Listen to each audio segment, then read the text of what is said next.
په روژه کې د ظلم انتها.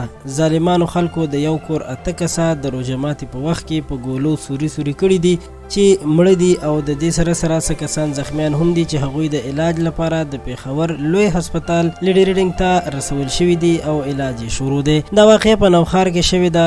د کومو خلکو کره چې مړي شوي دي هغوی وایي چې هیچا سره مثبت نه کړي، خو دې خلکو په موږ باندې هسې دعوې کولې. دغه کورنۍ وایي چې څه موده وړاندې د قاتلانو یو ډریور وژل شوی او د هغه قاتل نامعلوم و چې دې خلکو بیا موږ ته ویل چې تاسو د پلانکي خلکو په خلاف ګواهي وکړئ، خو دا قتل هغوی کړی یا نه دی کړی موږ ته د دې باره کې هیڅ معلومات نه و. نو ځکه موږ د دې نه انکار وکړو چې د هغې په وجه باندې دوی موږ نه انتقام واخیستو. یوه وړه ماشومه چې پلار او مور یې په دې خونړۍ پیښه کې ووژل شو، بیخي ماشوموالي کې یتیمان او یسیران پاتې شول. ټوله کورنۍ د دې ظالمانو د لاسه ختمه شوه. په نوښار کې دا واقعه د روژه ماتي په وخت کې پرون شوې ده او کومه علاقه چې یادېږي نو هغې ته اکبرپوره وایي. ځینې خلک بیا وایي چې پښتون سره ظلم روان دی، پښتون سره هیڅ ظلم نه کیږي بلکې په خپله په ځان ظلم کوي.